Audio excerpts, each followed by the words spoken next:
días, hermanos. Se ven más cuando los vemos desde acá del frente, ¿verdad? Pero bueno, gracias a Dios por este tiempo y gracias a Dios por esta oportunidad también, porque como bien lo dice Víctor, no es por nada que nosotros hayamos hecho, sino solo es su gracia y su misericordia. Así que el día de hoy vamos a continuar con nuestro estudio ahí en Lucas 18, así que les voy a pedir si me acompañan a leer en Lucas 18 y vamos a ver desde el versículo 1 al versículo 8. Si gustan abrir sus Biblias, Lucas 18 del versículo 1 al 8. Les voy a pedir si me acompañan en una oración para iniciar en este tiempo y gracias también Vic por orar. Bueno, vamos a orar. Señor, muchas gracias por este día, Padre, gracias por tu amor, por tu misericordia y gracias, Señor, por este privilegio tan grande y tan inmerecido, Señor, de poder hablar a tu iglesia, de poder hablar a tus santos, a tus escogidos, Señor. Gracias porque nos tienes aquí unidos por una misma fe, por un mismo espíritu. Y Señor, te ruego porque nuestros corazones siempre estén clamando a ti, siempre estén en una necesidad constante de buscarte a ti día y noche, Señor, y sobre todo con esta expectativa confiada, con esta certeza, Señor, de que tú puedes venir en cualquier momento. Pase lo que pase, estemos donde estemos, tú vienes y vienes pronto, Señor. Que nuestros corazones estén siempre puestos ahí. Gracias por este tiempo, en nombre de Cristo Jesús. Amén. Amén. Bueno, entonces vamos a leer esta sección de Lucas 18 y he titulado esta enseñanza o este tiempo como la gran necesidad. Ese es el título que le he puesto el día de hoy a la enseñanza, la gran necesidad. Así que vamos a leer ahí en Lucas 18, versículo del 1 al 8. Dice, también le refirió Jesús una parábola sobre la necesidad de orar siempre y no desmayar, diciendo, había en una ciudad un juez que ni temía a Dios ni respetaba a hombre. Había también en aquella ciudad una viuda, la cual venía a él diciendo, hazme justicia de mi adversario, y él no quiso por algún tiempo, pero después de esto dijo dentro de sí, aunque ni temo a Dios ni tengo respeto a hombre, sin embargo, porque esta viuda me es molesta, le haré justicia, no sea que viniendo de continuo me agote la paciencia. Y dijo el Señor, oíd lo que dijo el juez injusto. ¿Y acaso Dios no hará justicia a sus escogidos que claman a Él día y noche? ¿Se tardará en responderles? Os digo que pronto les hará justicia, pero cuando venga el Hijo del Hombre, ¿hallará fe en la tierra? La semana pasada Rafa nos compartió acerca del reino de Dios, ¿verdad? Que había estado lejano, pero que ahora por este Jesucristo se ha acercado. Y como Rafa acertadamente dijo, donde está el rey, ahí está el reino. Vamos a recordar unas palabras del Señor Jesús en Lucas 17, versículos 20 y 21, que fue lo que vimos la semana pasada. Dice Lucas 17, 20 y 21, preguntado por los fariseos cuándo había de venir el reino de Dios, le respondió Jesús y dijo, el reino de Dios no vendrá con advertencia, ni dirán helo aquí o helo allí, porque he aquí el reino de Dios está entre vosotros. El reino de Dios estaba entre ellos, porque el rey estaba presente, simplemente por eso. Y Lucas hace un gran trabajo, como ya hemos visto, en exponer las verdades y el ministerio de Jesús de forma cronológica, ¿verdad? Ese es el punto de Lucas, narrarlo de forma cronológica. Y es gracias a esto que podemos con más claridad entender dos grandes propósitos en el ministerio de Jesús en la tierra y a lo largo de toda la historia bíblica. El primero es evidenciar quién es Dios y cuál es su reino. Lo voy a volver a repetir. Ese es el primer gran propósito de todo esto.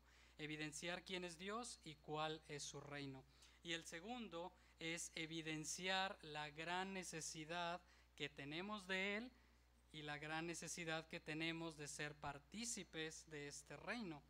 Así que toda la historia y toda la narrativa bíblica, todo lo que Dios hace, permite y orquesta gira en torno a estos dos grandes aspectos, ¿verdad? Todo lo que podemos ver en la Escritura tiene que ver con Dios mostrándose, revelándose al hombre evidenciando sus atributos, su cualidad, su poder, su deidad, su amor, su misericordia, su fidelidad, todo lo que ya sabemos que Dios tiene por atributos. Y en la medida que Dios nos revela quién es, por consecuencia evidenciará la gran necesidad que tenemos de Él.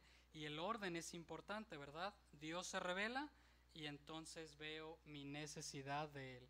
Dios se revela y entonces puedo ver mi necesidad de Él.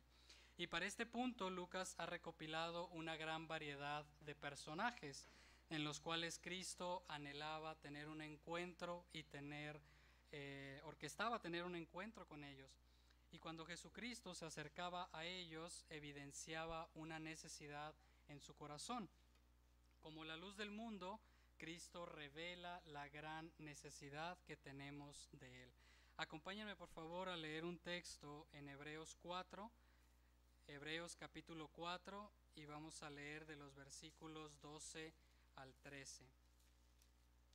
Hebreos 4, versículos 12 y 13, que tiene que ver con esto que estamos diciendo. Dice: porque la palabra de Dios es viva y eficaz y más cortante que toda espada de dos filos, y penetra hasta partir el alma y el espíritu, las coyunturas y los tuétanos, y discierne los pensamientos y las intenciones del corazón, y no hay cosa creada que no sea manifiesta en su presencia. Antes bien, todas las cosas están desnudas y abiertas a los ojos de aquel a quien tenemos que dar cuentas. Así que este Cristo, esta palabra viva, revela y discierne cualquier intención o pensamiento en nosotros, y todo queda desnudo delante de Él. Y por lo tanto es imposible que al estudiar esta palabra viva no quedemos al desnudo y no sea revelada nuestra gran necesidad. Es imposible. Y es justo lo que hablaremos el día de hoy. Esta palabra necesidad es clave en nuestro estudio el día de hoy, por eso el título. Y para los griegos esta palabra necesidad era una palabra que ellos llamaban deón, D-E-O-N, deón era la palabra para los griegos. Y Cristo muchas veces menciona la palabra necesidad, ¿verdad? Continuamente el Señor está hablando de necesidades, pero los griegos, dependiendo el tipo de necesidad, empleaban la palabra deón, que es la que hemos visto, o la palabra reía, con J, reía. No me haga caso, así no se pronuncia, pero así es como lo puedo hacer. Y esta segunda se usaba para referirse a aquellas cosas que faltaban, de lo que se tenía escasez. Por ejemplo, en Mateo 6:8, no lo busque, Cristo le dice a sus discípulos: porque vuestro Padre sabe de qué cosas tenéis necesidad, de qué cosas tenéis reía, antes que vosotros le pidáis. Es decir, Dios sabe aquellas cosas de las que carecemos. Sin embargo, esta palabra deón va mucho más profundo que eso y es usada para establecer algo que es prácticamente obligatorio que suceda, que pase de esta forma. Básicamente no hay alternativa, es así o así. La semana pasada vimos que Jesús en Lucas 17:25 habla precisamente de un deón, de una necesidad así. Así que acompáñenme ahí a Lucas 17:25. Y dice aquí el Señor Jesús: pero primero es necesario que padezca mucho y sea desechado por esta generación. Esta palabra necesario es la palabra deón, ¿verdad? Así que la necesidad de que Cristo padezca de una forma obligada es para darnos acceso al reino, ¿verdad? El reino se había acercado, pero no podían tener acceso a este reino. Era necesario que Cristo padeciera en una cruz, porque solo por Él y su sufrimiento podemos tener acceso a este reino. Y las mismas palabras son usadas en Juan 3, así que acompáñenme ahí en Juan 3. ¿Recuerdan esta historia de Cristo con Nicodemo, este maestro de la ley que se acerca de noche a Jesús y intenta ahí averiguar quién es este hombre que hace estas cosas maravillosas, que reconoce que viene de parte de Dios, pero que no logra entender quién es este hombre en realidad, ¿verdad? Y vamos a leer el versículo 3 porque Cristo le dice por qué no puede ver quién es Él. Dice el versículo 3, respondió Jesús y le dijo, de cierto te digo, que el que no naciere de nuevo no puede ver el reino de Dios. Cristo le está diciendo a Nicodemo, no puedes ver el reino de Dios aunque lo tienes enfrente, aunque el rey se ha acercado y su reino se ha manifestado, tú, Nicodemo, maestro de la ley, no puedes ver el reino de Dios. Pero Cristo también le va a explicar por qué no puede ver el reino de Dios. Vamos al versículo número 7 y aquí vamos a ver la palabra deón, necesario. Dice, no te maravilles de que te dije, os es necesario nacer de nuevo. Nicodemo, necesitas nacer de nuevo, de una forma obligada, no tienes alternativa. Es necesario, es un deón que nazcas de nuevo para que puedas tener acceso al reino. Ahora, el Señor Jesús, a lo largo de todas estas historias y encuentros con cada uno de estos personajes que hemos visto a lo largo de estos 17 capítulos, nos revela, no solo nos revela quién es Él, sino que también revela la necesidad en el corazón del hombre. Eso es lo que el Señor está haciendo siempre. Y así que con esta parábola que acabamos de leer, el Señor va a revelar una necesidad tan grande como la de nacer de nuevo y como la de padecer en una cruz. A este nivel está puesta esta palabra necesidad, no solo de padecer en una cruz, no solo de nacer de nuevo, sino que Cristo aquí en Lucas 18, versículo 1 está diciendo la necesidad de orar siempre y no desmayar.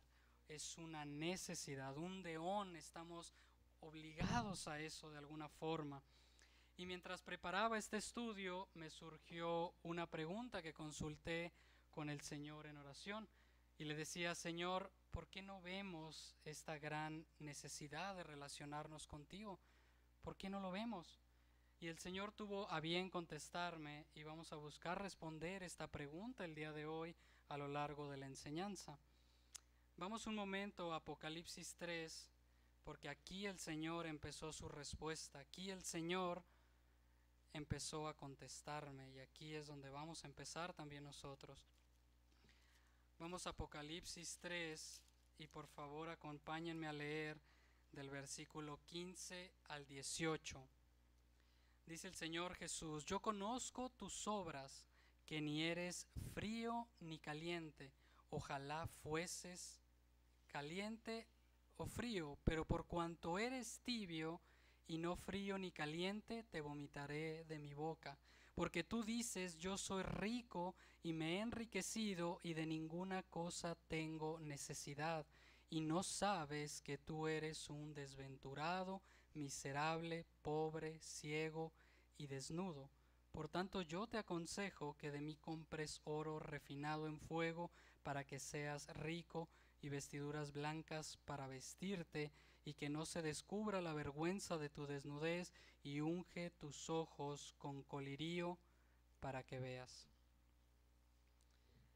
Aquí, mis hermanos, el Señor golpeó duro mi corazón, duro, realmente duro. Pero yo pregunté, ¿verdad? Y el Señor contestó, porque tú dices, yo soy rico y me he enriquecido y de ninguna cosa tengo necesidad, y no sabes que tú eres un desventurado, miserable, pobre, ciego y desnudo. ¿Han visto el golpe ese que le dio Márquez a Pacquiao aquella noche? Que lo dejó así fulminado y cayó al suelo Pacquiao y todo el mundo se asustó porque el pobre hombre cayó como muerto, ¿verdad? Así de cara contra el suelo y no se pudo mover. Pues así quedé cuando el Señor me mostró estos versículos. Y así quedamos cuando el Señor se revela a nosotros y nos muestra quiénes somos. Así quedamos. Recuerde que aquí Cristo no le está hablando a no creyentes, Cristo no está haciendo una reprensión a un grupo de personas que no creen en Él. Es una reprensión a una iglesia, es una reprensión a un grupo de creyentes, es una reprensión dura a nosotros. Y todas estas cosas que hemos estudiado en Lucas, todos estos personajes con los que Cristo ha tenido un encuentro, mis hermanos, no es para llenar una hora aquí en la predicación los domingos, es porque Él se está revelando a nosotros, para revelar la gran necesidad que tenemos de comunión con Él.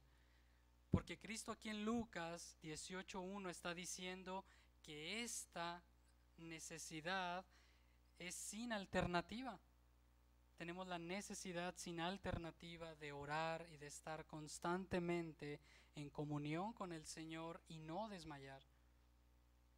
Así que me pregunté, y no tiene usted que responder en voz alta, yo ya respondí estas preguntas, pero ¿qué personaje entonces somos de los que hemos visto en Lucas? Porque si con un propósito están escritos para nuestra enseñanza, entonces algo el Señor quiere revelar a través de esos personajes. Pero ¿quiénes somos? ¿Somos acaso como esta viuda? ¿Estamos con sed de justicia, solos, enfrentándonos a un adversario con el que no podemos contender? ¿O somos quizá como el leproso del que nos habló nuestro hermano Oscar, envueltos en un pecado que nos ha carcomido hasta los huesos, incapaces de limpiarnos? ¿O somos como aquellos que no perdonan, de aquel tema que nos habló Rafa, y hemos guardado amargura en nuestro corazón con algún hermano, con tus padres, con tus hijos, y esta amargura se ha encarnado y se ha plantado como un sicómoro en nuestro corazón? ¿O somos como aquellos que quieren servir a dos amos, a los bienes y a las riquezas y a Dios? ¿O somos como el hijo pródigo, que nos hemos alejado del Padre, hemos tomado nuestro camino sin considerarlo, vivimos por nuestros placeres, pero solos y en la miseria? ¿O somos como el chico poseído, no por demonios, ¿verdad? No me malinterprete, pero sí por alguna adicción? ¿Qué tal por la pornografía, el alcohol, las drogas, los placeres, la rebeldía, la necedad de hacer lo que queramos?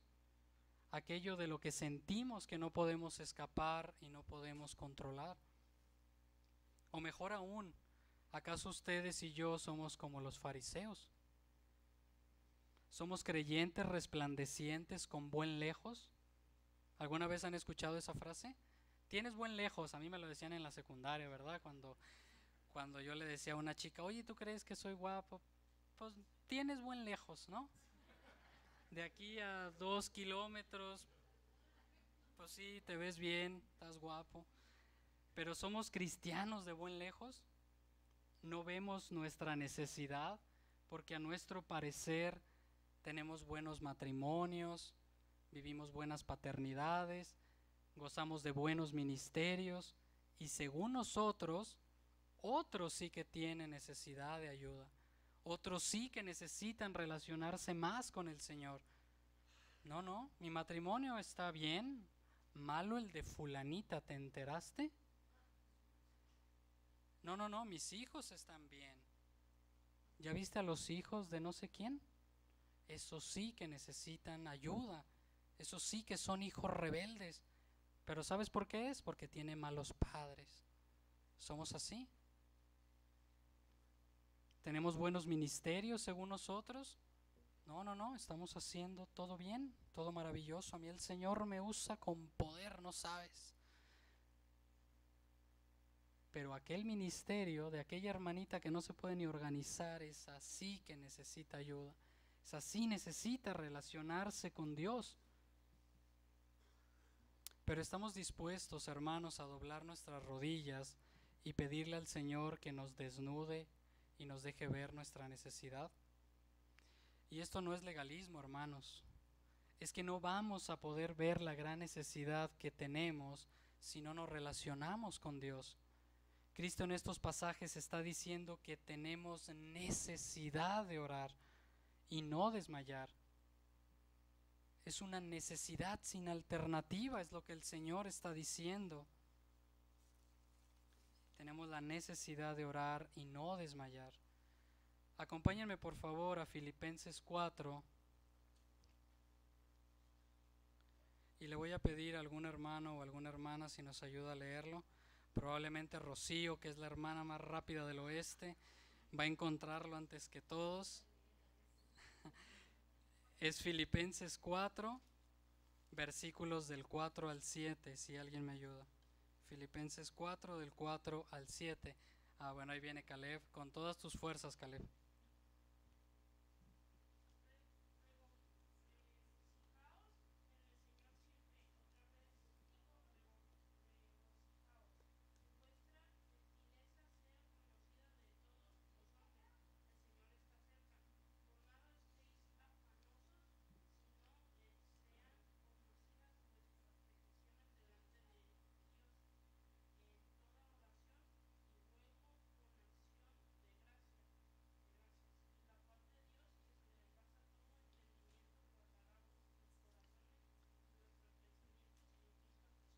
Muchas gracias, Caleb.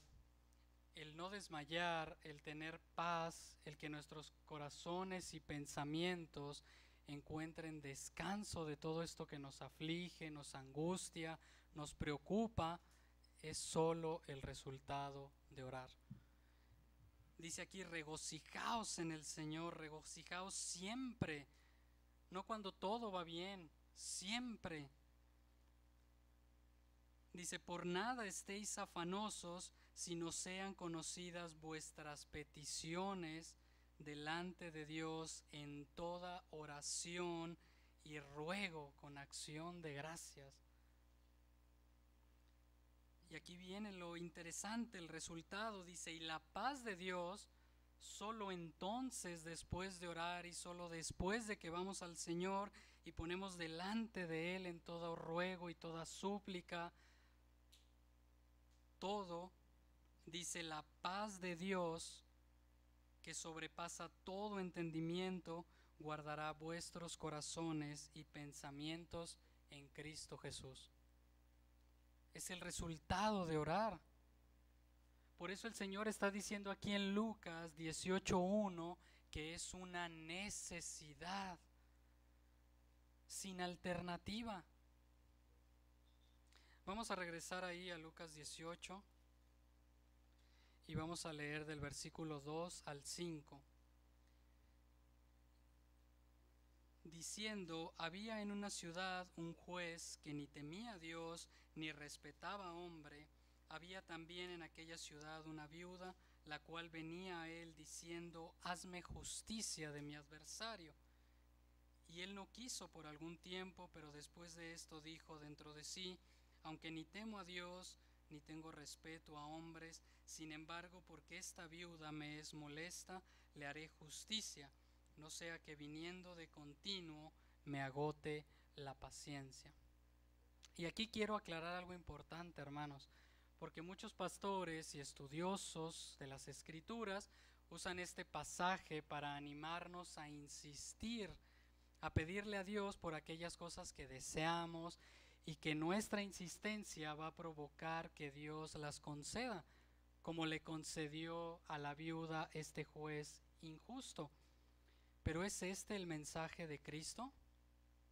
¿Es eso lo que el Señor está aquí diciendo? Ve e insiste al Padre en todo lo que tú quieras. La semana pasada Rafa también habló de una naturaleza en el corazón de los hombres que es mala y perversa desde su juventud. No lo busque, pero escuchen lo que decía aquí en en Génesis, madre mía, ando perdido yo. Génesis 8:21, aquí está hablando Dios, ¿verdad? No está hablando nadie más, está hablando el creador del universo, el que tiene todo desnudo delante de él. Dice, y percibió Jehová olor grato, y dijo Jehová en su corazón, no volveré más a maldecir la tierra por causa del hombre, porque el intento del corazón del hombre es malo desde su juventud. Y en Génesis 6:5 leíamos, y vio Jehová que la maldad de los hombres era mucha en la tierra, y que todo designio de los pensamientos del corazón de ellos era de continuo solamente el mal. Entonces, ¿podemos confiar en nuestro corazón para ir a Dios en oración e insistir por algo? Pablo responde a esto en Romanos 8:26. Esto no me lo estoy sacando de la manga, hermanos, no crean que estoy yo aquí inventándome. Es lo que dice la palabra, ¿verdad? Estamos yendo versículo a versículo. Dice Romanos 8:26, y de igual manera el Espíritu nos ayuda en nuestra debilidad, pues ¿qué hemos de pedir como conviene? No lo sabemos. Pero el Espíritu mismo intercede por nosotros con gemidos indecibles. Pues ¿qué hemos de pedir como conviene? No lo sabemos. Mis hermanos, no sabemos lo que es mejor para nosotros. Vamos a Dios y les decimos: Señor, quiero a esa persona para mí. Quiero esa mujer, Señor, dame a esa chica tan guapa, tan linda, que me hace sentir cosas maravillosas. Pues no cree mucho en ti, Señor, no va a la iglesia, pero nadie me hace sentir lo que ella. Dámela, Señor, voy a ser feliz si tengo una mujer así en mi vida. O si tengo aquel hombre guapo, alto, de ojos azules, que tiene carro, de buena familia. Señor, me trata tan bonito, siento cosas tan maravillosas. No es cristiano, Señor, no te conoce, pero cuando nos casemos, Él te va a conocer, yo lo voy a llevar a la iglesia. Jóvenes, no hagan eso.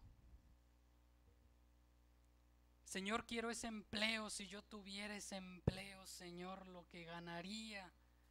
Si yo tuviera aquel negocio, Señor, concédeme aquel negocio y yo tendría mucho dinero, Señor, y podría dárselo a los pobres y podría hacer cosas buenas y podría tener tiempo para servirte en la iglesia, Señor. Dame ese negocio, dame ese trabajo. ¿Qué de malo hay en eso, Señor? Si te lo estoy pidiendo a ti.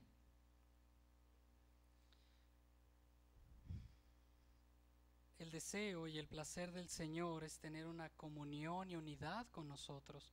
Esa fue la oración de Cristo en Juan 17, ¿recuerdan? El centro de nuestra relación debería de ser por quien es Él y no por lo que pueda concedernos. Y es un peligro, y escuchen esto, es un peligro cuando vamos a Dios por algo sin antes pedirle a Él que nos muestre su voluntad. Que su Espíritu, como decía en Romanos, nos guíe para pedir conforme a su voluntad y no la nuestra. Vamos un segundo a Salmo 106, acompáñenme ahí por favor, si alguien me ayuda a leerlo. Salmo 106.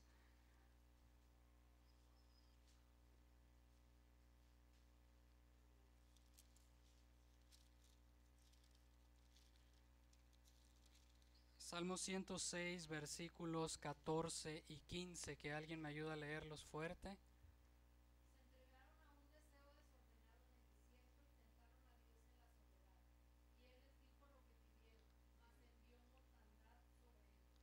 Muchas gracias. Dice, se entregaron a un deseo desordenado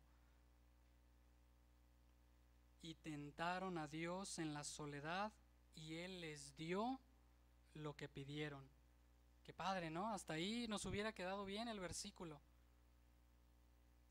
Pero no podemos ignorar lo que sigue, ¿verdad? Dice, mas envió mortandad sobre ellos. El Señor les dio lo que quiso, los anhelos de su corazón, pero trajo mortandad sobre ellos. No podemos confiar en nuestro deseo, en nuestros planes, en nuestros anhelos, en nuestros sueños, por muy buenos que parezcan. Nuestro foco tiene que estar puesto en ver que somos uno con Él. De eso se trató la cena del Señor, ¿no? De que ahora somos uno con Él, que estamos sentados a la diestra del Padre. Necesitamos relacionarnos con el Señor a fin de conocerle y conocer su voluntad. Mire lo que dice Santiago 4, versículos 13 al 16. Santiago 4, versículos 13 al 16.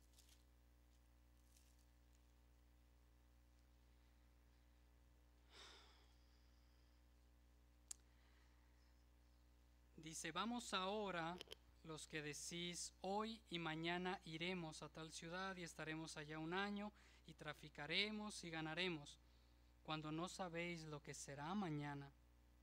Porque ¿qué es vuestra vida? Ciertamente es neblina que se aparece por un poco de tiempo y luego se desvanece. En lugar de lo cual deberíais decir, si el Señor quiere, viviremos y haremos esto o aquello. Pero ahora os jactáis en vuestras soberbias. Toda jactancia semejante es mala. Y aquí Santiago viene de hablar de que Dios resiste a los soberbios, ¿verdad? A los altivos, a los que hablan con necedad. Pero ¿cuántas veces somos así, mis hermanos? Que hablamos con esa necedad en el corazón y con esa altivez de decir, voy a hacer aquello, voy a ir, voy a conseguir, voy a triunfar, voy a hacer, este es mi plan, este es mi sueño y nadie me lo va a arrebatar. Pero somos necios y nos vivimos como necios. ¿Qué es nuestra vida? Es como una neblina que aparece y se desvanece. No sabemos qué va a pasar mañana. Tenemos que sujetar todo al Señor, todo. Mire conmigo en Colosenses 3, versículo 17.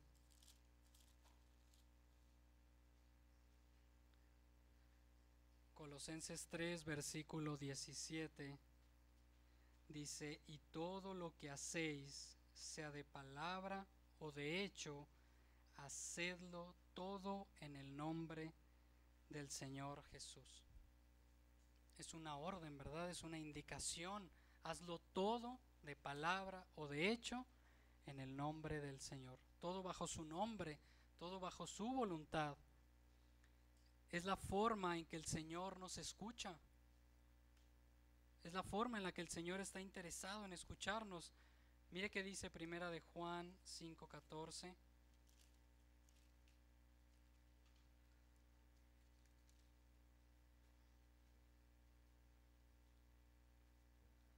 Si alguien me ayuda a leerlo, Primera de Juan 5:14.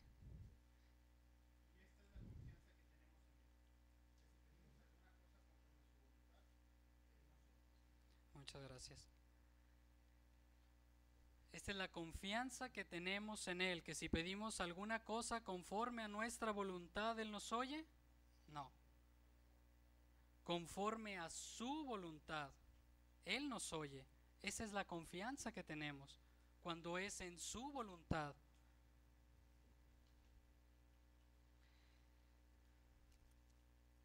Alguien que me ayude a leer Jeremías 42, versículos 2 y 3. Jeremías 42, versículos 2 y 3.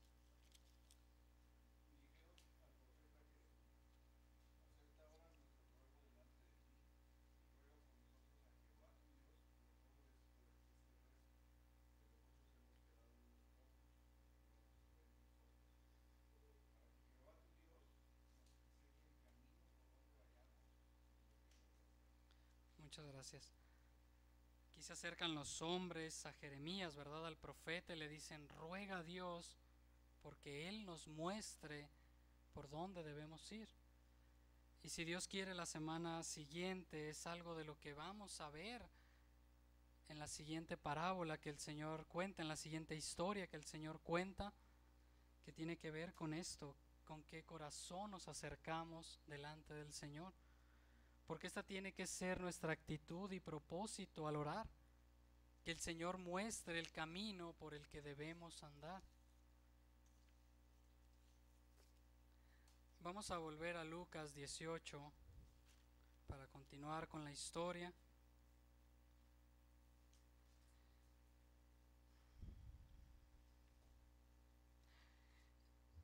Dice en el versículo 4 al 7, y aquel, el juez injusto, no quiso por algún tiempo, pero después de esto dijo dentro de sí, aunque ni temo a Dios, ni tengo respeto a hombre, sin embargo, porque esta viuda me es molesta, le haré justicia, no sea que viniendo de continuo me agote la paciencia. Y dijo el Señor, oíd lo que dijo el juez injusto. ¿Y acaso Dios no hará justicia a sus escogidos que claman a Él día y noche?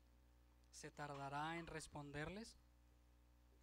Y aquí el Señor muestra un contraste entre el juez injusto que no teme a Dios y no le importan los hombres y aún así pudo hacer un acto de justicia.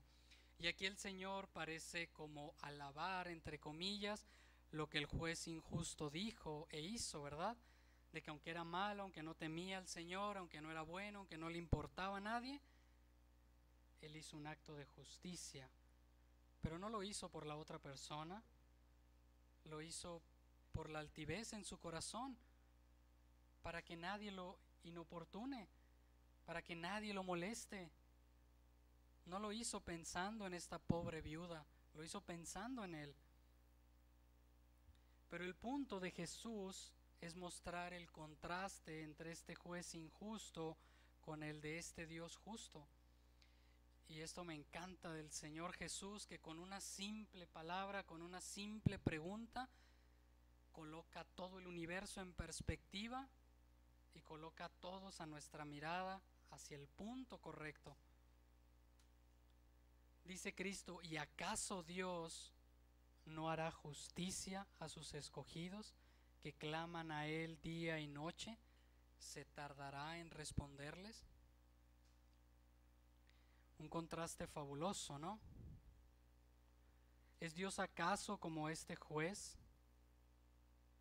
Mis hermanos, ¿tenemos por Dios y juez a alguien a quien no le importamos? ¿Que no es justo, amoroso, misericordioso? ¿No estamos celebrando hoy, como nos compartía Manolo, que el Señor Jesucristo en una cruz derramó hasta la última gota de su sangre por amor a nosotros? ¿Es igual este Dios a este juez injusto? ¿Que tarda en responder cuando clamamos de día y de noche? ¿Entendemos de verdad que somos sus escogidos y lo mucho que Dios nos ha amado? ¿Lo mucho que está interesado en nosotros? Y el Señor permite todas estas necesidades que tenemos en nuestra vida como un acto amoroso para ver nuestra debilidad y nuestra incapacidad, para llevarnos a Él, para que Él sea nuestra suficiencia, para vernos y vivirnos en unidad con Él, sentados a la diestra del Padre. El Señor hizo de una cruz una necesidad, no solo para Él, sino para nosotros, por amor, para darnos acceso a su reino, para tener comunión y unidad con Él. ¿Pero entendemos eso? Mire conmigo en Apocalipsis 3:20, este versículo que todos sabemos de memoria y que a veces equivocadamente se usa para compartir el Evangelio, ¿verdad? Porque aquí el Señor le está hablando a una iglesia, no le está hablando a no creyentes.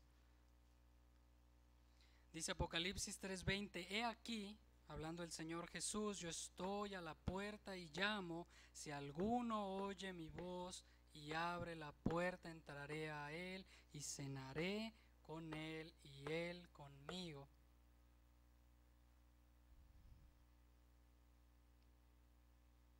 Hermanos, tenemos la gran necesidad de ir a Él, pero ¿por qué no abrimos la puerta? ¿Por qué no cenamos día a día con el Señor?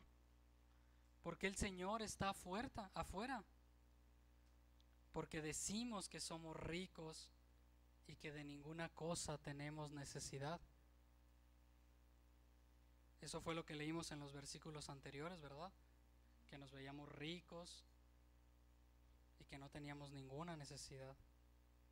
¿Recuerda cuál fue la actitud de Adán y Eva una vez pecaron en el huerto? De independencia, ¿verdad? Señor, no te necesito. Yo puedo tomar mis propias decisiones. Yo sé lo que es mejor para mí. Yo sé quién es la mejor mujer para mí, el mejor hombre para mí, el mejor negocio para mí, el mejor plan para mí. Yo ahora conozco el bien y el mal, Señor. No necesito que tú me vistas de nada. Yo puedo hacerme mis propias vestiduras. Esa misma naturaleza nos domina hoy y no nos deja abrir la puerta. Esa naturaleza de independencia, de incredulidad. Pero esto tiene solución. Mire conmigo el versículo anterior, el versículo 18. Dice Jesús: por tanto yo te aconsejo, y si el Señor te aconseja algo, vaya que es un buen consejo, ¿no? Nos conviene hacer eso. Que de mí compres oro refinado en fuego para que seas rico, y vestiduras blancas para vestirte, y que no se descubra la vergüenza de tu desnudez, y unge tus ojos con colirio para que veas.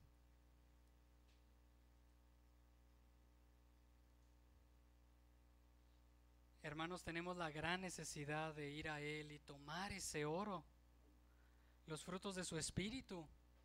Necesitamos paz, gozo, paciencia, amor, mansedumbre, dominio propio, templanza. Vayamos a Él y de eso hagámonos ricos. Tomemos de Él las vestiduras de justicia, vistiéndonos de todo lo que Él es cada día. Gracias a su sacrificio en la cruz nos podemos vestir de Él, ungiendo nuestra vista con piedras preciosas, con su palabra, para ver como Él ve, desear lo que Él desea, vernos como Él nos ve. Pero ¿es esto, hermanos, lo que realmente anhelamos y deseamos? Por eso el Señor nos enseña aquí que tenemos una gran necesidad de orar, porque es un tiempo de intimidad con Él, para conocerle, relacionarnos con Él día y noche, sin cesar, sin desmayar, constantes en la oración, porque Él está a la puerta, dispuesto a escucharnos, a respondernos y a hacernos justicia. La viuda solo tenía como recurso a un juez injusto, ¿verdad? No tenía a nadie más. Nosotros no vamos a confiar en jueces, en autoridades, en personas, en nada que este mundo sin temor de Dios nos pueda ofrecer. Iremos al Dios justo a clamar a Él, porque Él sabe de qué cosas tenemos necesidad, sin importar qué responda, sin importar si concede o no nuestra petición. Acompáñenme por favor para ir terminando en Daniel 3.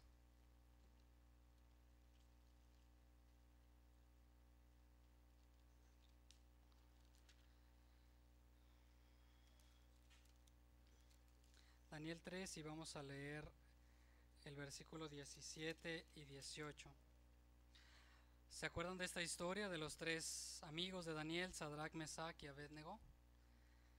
Que estaban por ser enviados a un horno de fuego, ¿verdad? Por haberse rehusado a adorar a la imagen que el rey Nabucodonosor había construido, por haberse negado a tomar esa estatua como su Dios. Y dice en Daniel 17 y 18: He aquí nuestro Dios, a quien servimos, puede librarnos del horno de fuego ardiendo, y de tu mano, oh Rey, nos librará. Esa certeza en el corazón de ellos de saber quién era su Dios y de que los podía librar hasta de un horno de fuego. Pero el versículo 18 dice: ¿y si no? Sepas, oh rey, que no serviremos a tus dioses, ni tampoco adoraremos la estatua que has enviado. Si el Señor nos libra o no, solo a Él serviremos, solo a Él adoraremos, solo a Él acudiremos, porque solo de Él tenemos necesidad. Vamos a terminar en Lucas 18 y vamos a leer el último versículo que no hemos leído. Lucas 18:8. Os digo que pronto les hará justicia, pero cuando venga el Hijo del Hombre, ¿hallará fe en la tierra? Mis hermanos, si el Señor viniera hoy, ¿nos encontraría con esta fe? ¿Necesitados de orar y relacionarnos cada día con Él sin cesar? Si el Señor viniera hoy, ¿estaríamos cenando con Él o Él seguiría en la puerta esperando? Roguemos, hermanos, para que Dios nos muestre nuestra gran necesidad. Acompáñenme a orar, por favor.